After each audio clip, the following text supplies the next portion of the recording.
ask you about something that you've been saying repeatedly about President Biden. Take a listen to this.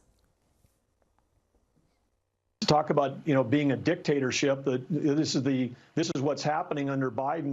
Under Joe Biden, we're actually living under a dictatorship today. If you want to find out what it's like to live in a dictatorship, we're living in one now. So we know what it's like under dictatorship, and that dictatorship right now is Joe Biden.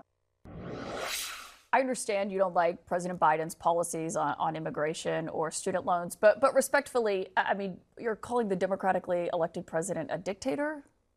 Well, we've got three branches of government, and this president, more like any other, has bypassed Congress because as a governor of a natural resources state and a big ag state, we're facing over 30 rules and mandates. Each one of those could be 800 pages to 1,400 pages long. None of them have come from Congress, and all of them could literally kill the industries that we have in our state, including baseload electricity, which we need to be competitive in the arms race around AI with China, who's building baseload electricity plants like 2 a month.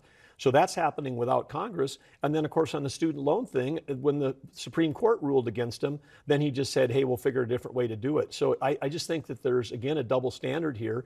He is bypassing the other two branches of government to push an ideological view, whether it's on economics or whether it's on climate extremism. He's doing that without using the other branches. And I think you don't like his executive orders and you don't like his policies. I understand that. I don't think anyone expects the Republican governor to agree with President Biden on that.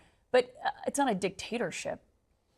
Well, I think, again, part of where this word has come from has been a nonstop media attack on President Trump, saying that he might use executive orders when he takes office. And was trying to make the point here that under this current administration, most of the changes that are driving inflation in our country, the stuff he's not doing on the border, which he could be doing with executive orders. I mean, the open borders and the inflation are things that he's doing by himself alone, ignoring the other branches of government. Well, I counted. Trump signed 220 executive orders when he was in office. President Biden so far has only signed 139, the same time span. And on executive action on immigration, it was Speaker Mike Johnson who was calling on President Biden to take executive action, saying it wasn't Congress's responsibility, it was his. But let me move on, because